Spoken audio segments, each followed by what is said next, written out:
Welcome to Restoria, your cozy corner for gentle bedtime stories. My name is James and I'll be your host tonight. Every night, we bring you peaceful tales designed to calm your mind and help you drift off into a deep, restful sleep. So snuggle in, close your eyes, and let the story begin. The story tonight is called The Rain Dancers of Cloudvale Hill. Chapter 1. The Sleepless Sky. The night was far too quiet for Solon to sleep. Crickets had gone still. No breeze rattled the shutters. The air lay thick and unmoving, as if the village were holding its breath. Solon tossed in her bed, tangled in sheets that felt too warm. The ceiling above her glowed faintly in the moonlight, and beyond that, past the beams and thatch, the sky held its silence like a closed book. She missed the sound of rain, the hush of it, the soft patter on the roof, the way it soaked the air with coolness and calm. Nights like that wrapped around her like a lullaby. But tonight, the air was dry, and her mind buzzed like it had somewhere to go. She slipped from bed and padded to the window. The path to Cloudvale Hill curled in the distance, a pale ribbon in the moonlight. Mist hovered there, low and silver. She thought of the stories, those strange, quiet tales whispered at the hearth when candles burned low, about the rain dancers who only came when the night was still enough to hear them. About the way they moved in silence, coaxing the clouds into kindness. No one ever said they were real. But maybe, she thought, it didn't matter. Solon dressed quietly and grabbed her shawl. Her feet made no sound on the old floorboards. Outside, the village lay asleep under the weight of the waiting sky. She walked slowly at first, then faster, drawn by the promise of something beyond stillness. Cloudvale Hill waited like it always did, wrapped in mist, its grasses slick with dew even though it hadn't rained in weeks. The path wound upward, each step lifting her out of the warm quiet of the village and into something older. Halfway up, she paused. The air felt different here. Not cooler, exactly.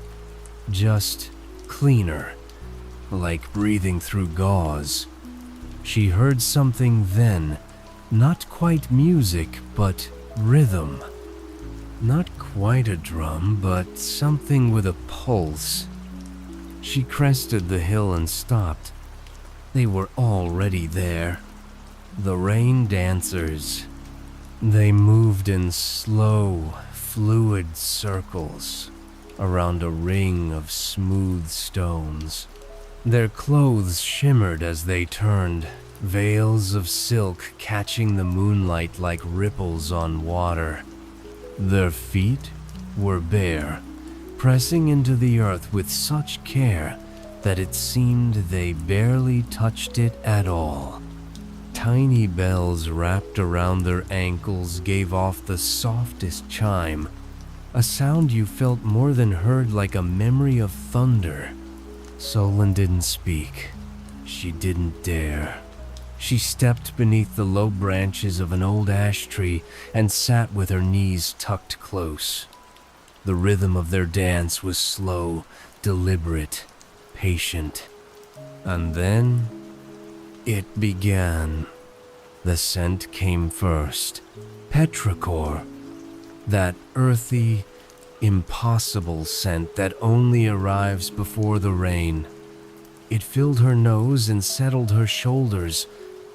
A drop, then another, then 5. The sky never opened. It simply breathed. The rain didn't fall. It arrived.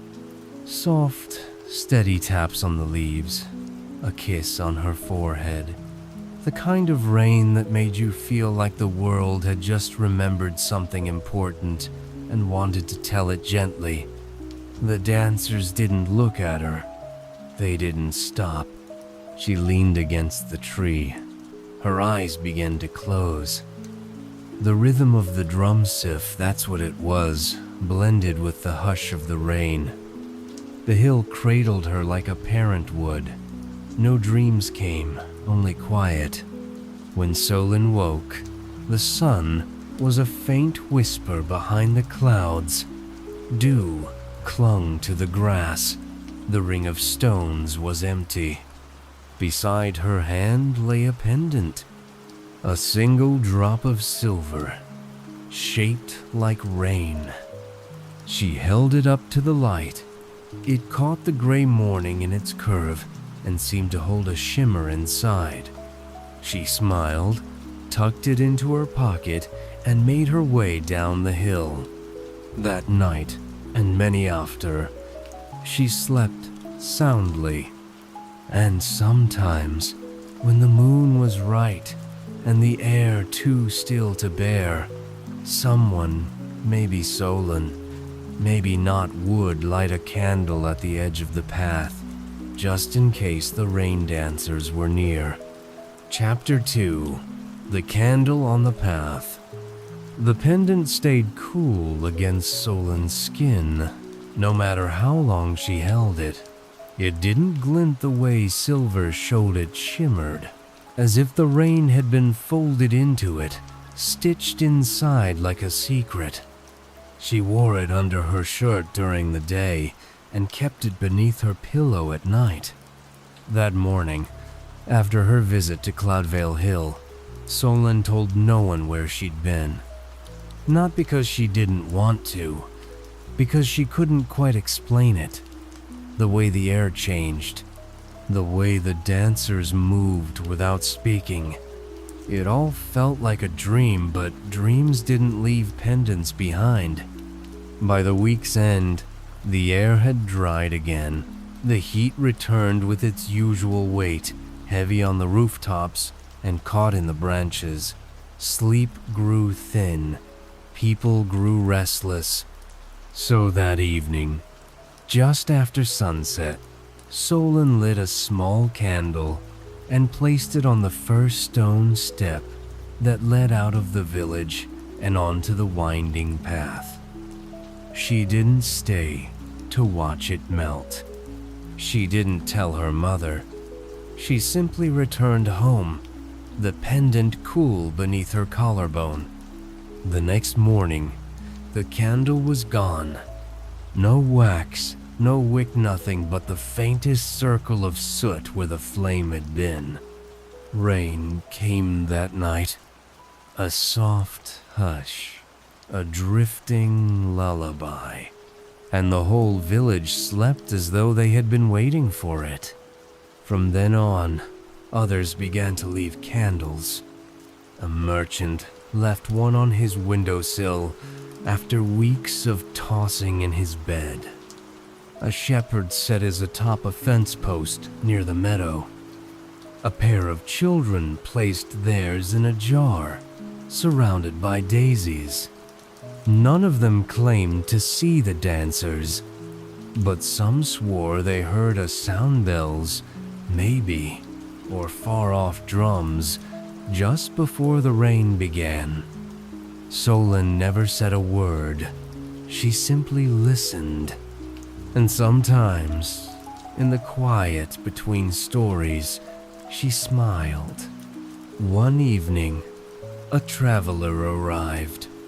He came from the east, with dusty boots and a crooked walking stick, and a laugh that came easy.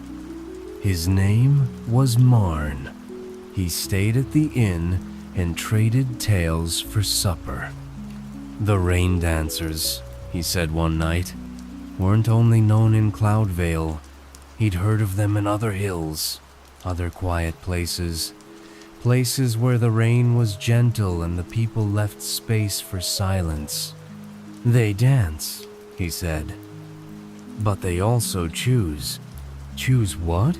Someone asked. where to listen, where to fall. Solon didn't ask how he knew. She only wondered why he sounded like he'd seen them, too. After dinner, Marn joined her by the path where she stood with a new candle.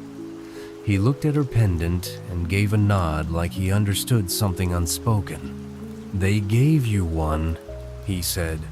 "I didn't ask for it." "No," he replied, "but you listened. That's enough." That night, Solon didn't sleep.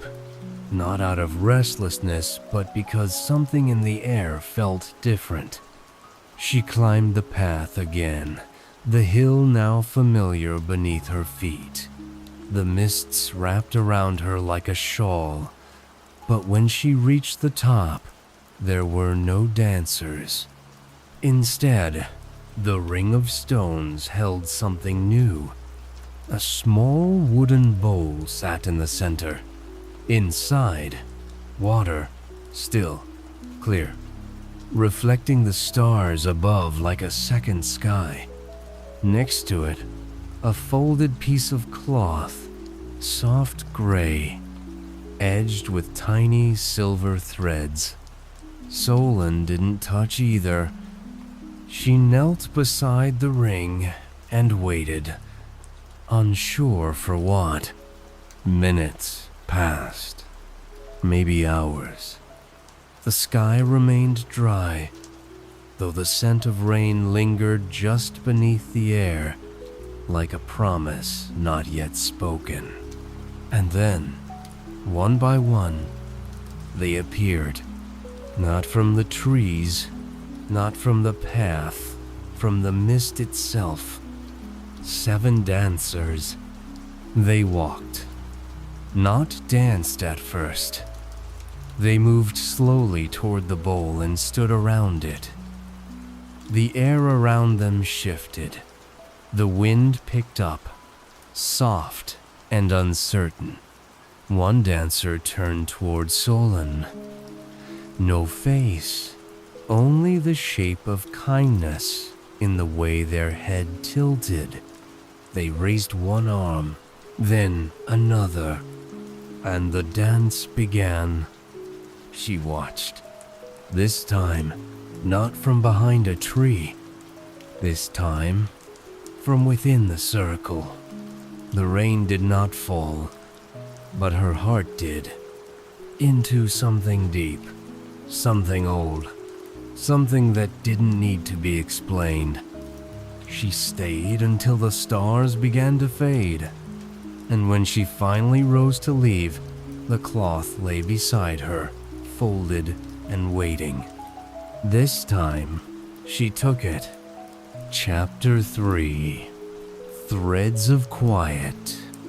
The cloth was light as breath and folded with care, as though someone knew she'd come back for it. Solon didn't unfold it until she was safely home. Door latched, candle flickering on the windowsill. She laid it across her lap and opened it slowly. The threads caught the light, the way mist catches moonlight glimpses, never glare.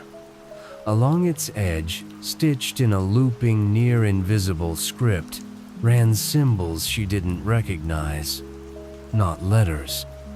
Not quite. She pressed her fingers to them. The cloth was warm now. Not heat, but memory. Like the feeling left in your palm after holding someone else's. Solon folded it again and slid it beneath her pillow. That night, her dreams were steady. Not vivid or strange, just calm. She woke rested, whole. A breeze slipped through the window, lifting the edge of the curtain. Outside, the village was quiet in a way that felt earned. She wore the cloth like a shawl the next morning. No one noticed. Or if they did, they said nothing. Maybe it was like the pendant meant only to be seen by those ready to notice. The days passed with a softness Solon hadn't felt before.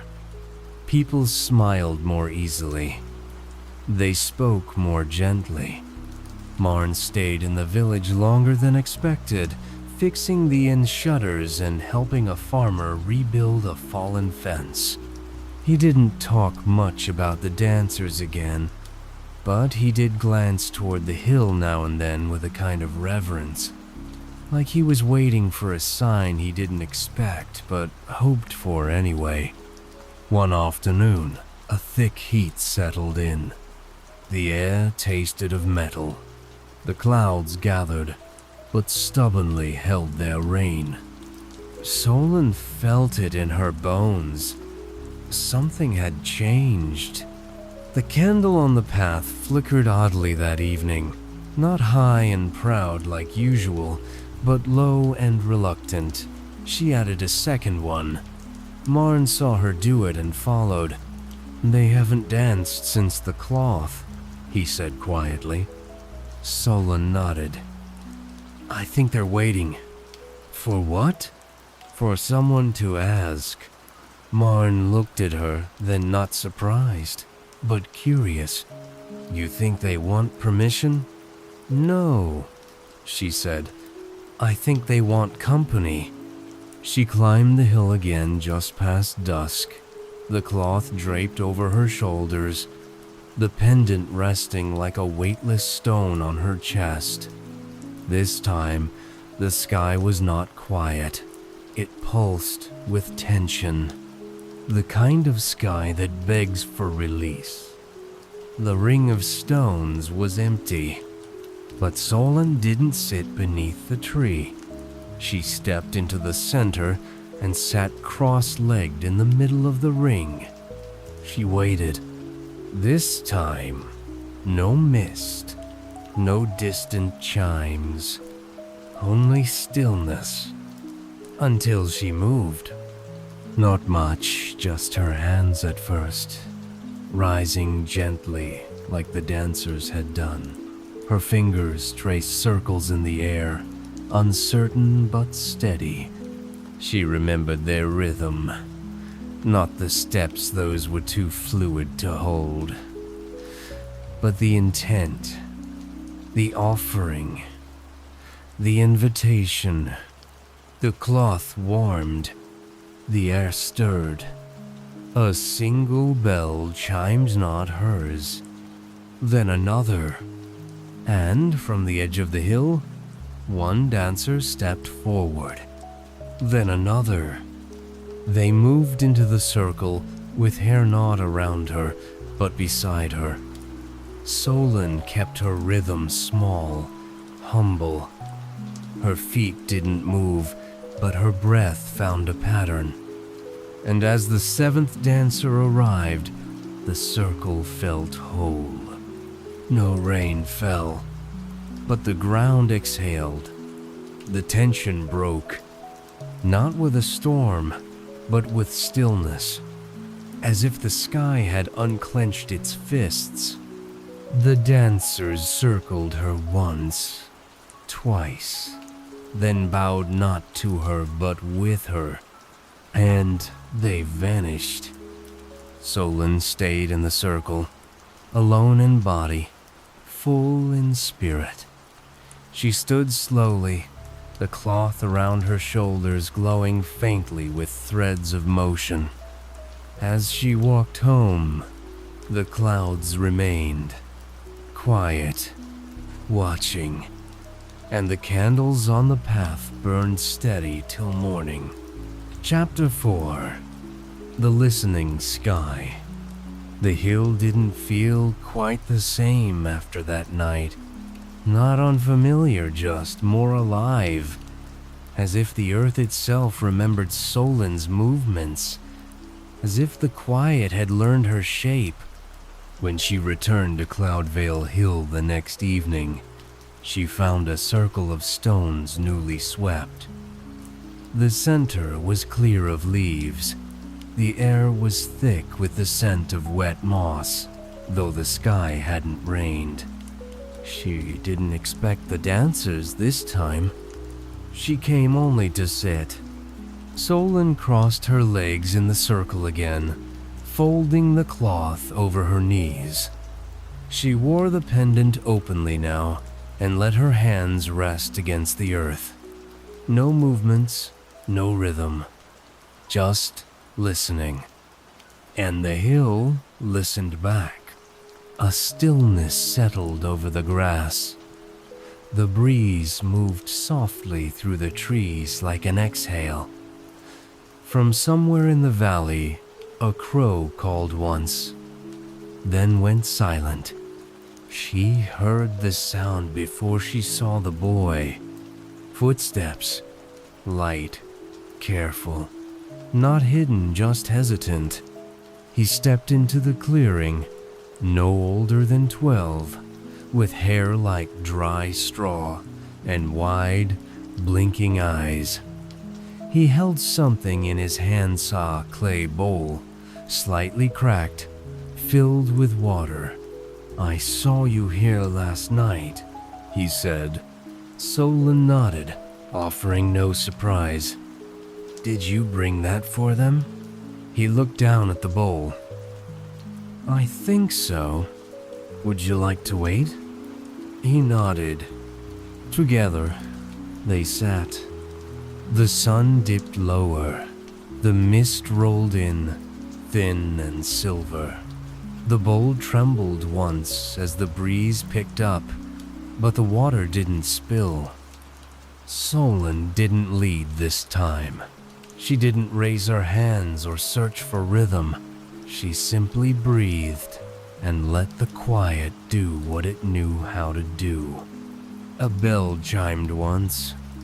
The boy flinched. Then 3 dancers emerged, only 3, and only for a moment. Their veils caught the dimming light. One brushed the tips of their fingers against the boy's shoulder, a gesture so light it could have been a gust of wind. He didn't speak. Tears welled in his eyes, not from fear, from something else, a kind of knowing. When he looked at Solon, he asked, "Can they come for anyone?" "Yes," she said, "if you invite them." "Do they bring the rain?" "They bring the reason for it." He left the bowl there, and when he returned down the path, his footsteps were slower, softer. The next few nights, more came. Not in crowds, always 1 or 2. A grandmother with stiff knees, a girl with flowers braided into her hair, a man with a broken flute he didn't try to play. No one asked questions, no one led. They simply came, and the sky watched. Solon no longer felt like a visitor. She had become part of the hill's rhythm, its breath, its memory. She didn't command it. She didn't even guide it. She just stayed. Marn visited one evening, long after sunset. He brought no candle, no offering, only his presence. He didn't sit in the circle, but stood beside it, arms crossed loosely, eyes lifted toward the stars. "I think you've become one of them," he said. "I don't dance like they do. You don't have to." He stepped into the circle, just once, and touched a stone. Then he smiled and left. The next morning, the clouds gathered not dark or heavy, but thick like wool, full of promise. That evening, as Solon prepared to return to the hill, she paused by her door. A single stem of heather rested on the step. She picked it up, tucked it behind her ear, and walked the path in silence. When she reached the top, the ring was already full, not of dancers, of villagers.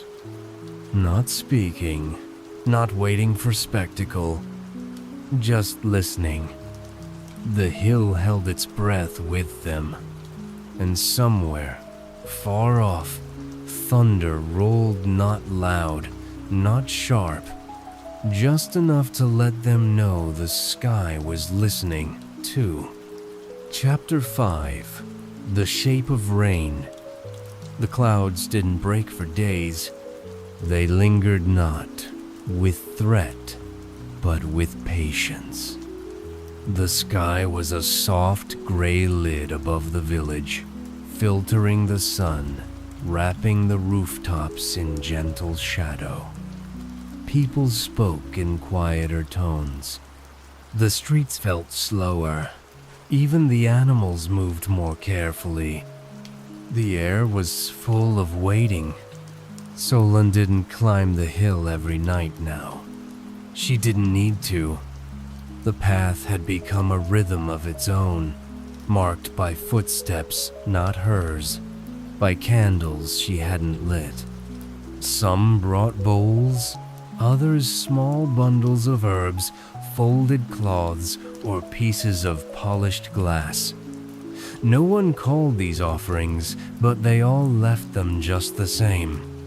The rain dancers had not appeared since the gathering of the villagers, yet the rain began to visit in gentle intervals, misting in the early morning, falling lightly just after dusk, always soft, always steady. Solon began to notice the changes, the way the garden behind her house stayed green without effort, the way her mother stopped tossing in sleep, the way people nodded to one another a little longer than before, as if sharing something no one needed to name. One afternoon, as she walked through the village, she saw the boy, again the one who had brought the cracked bowl. He waved and pointed toward the hill. "They left me something," he called. "Under the old ash tree." What was it? A feather, but silver, like it's not from any bird I've seen. Solon smiled. "Keep it close." That evening, thunder rumbled low in the distance. Not the kind that warns, the kind that remembers. She returned to Cloudvale Hill. The ring was empty, the stones damp, the grass dark with moisture. She stepped into the center again and knelt. This time, she brought nothing with her. No cloth, no candle, just herself. And in the silence, she asked not with words, but with stillness. Why me? The answer didn't come like a voice. It came like weather. A single drop of rain touched her brow. Then two more. Then nothing. Then everything.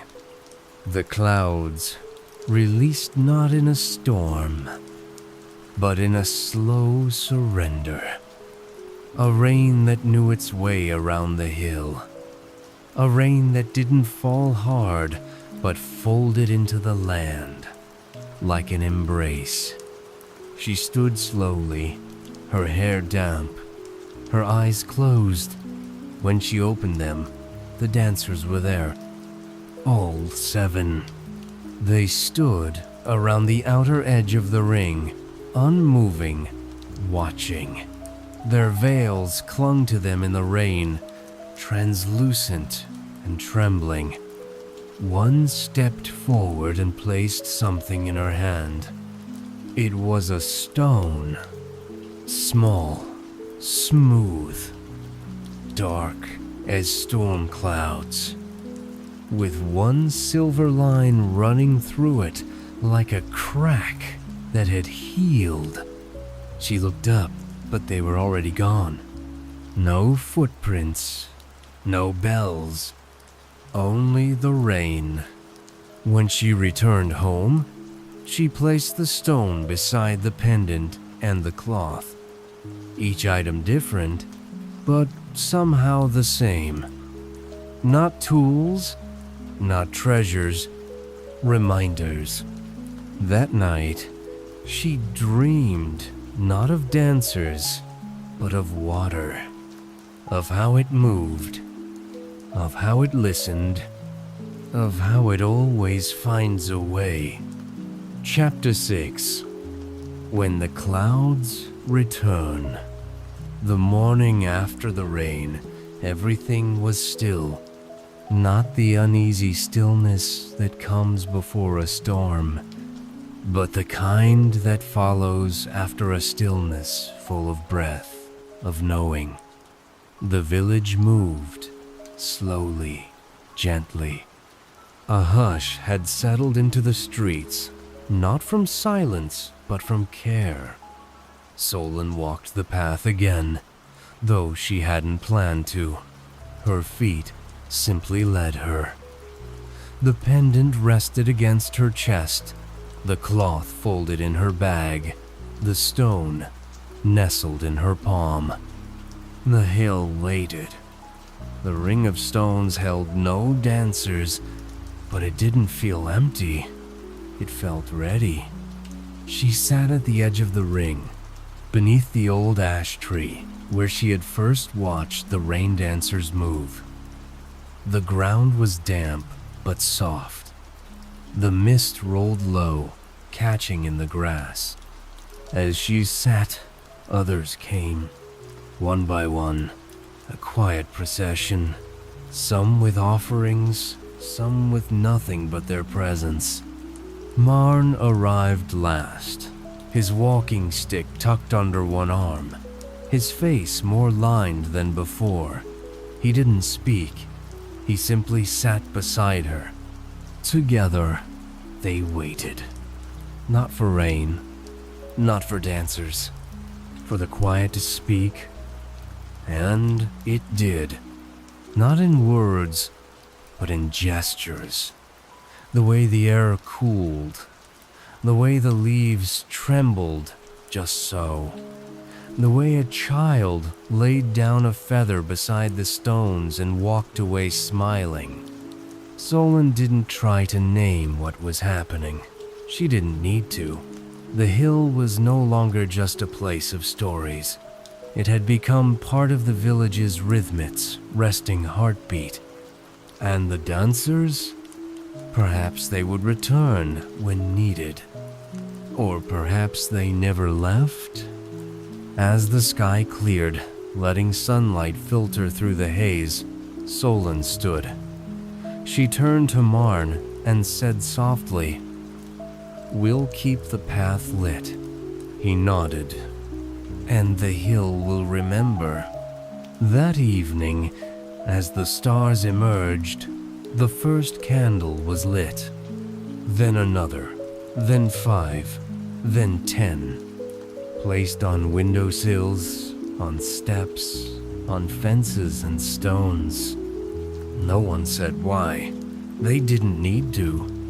The village had learned how to listen. And when the clouds returned, as they always did when the nights grew still and the air grew dry, there would be someone awake, watching the mist, ready to leave a small flame at the edge of the path. Just in case the rain dancers were near, just in case the sky was listening.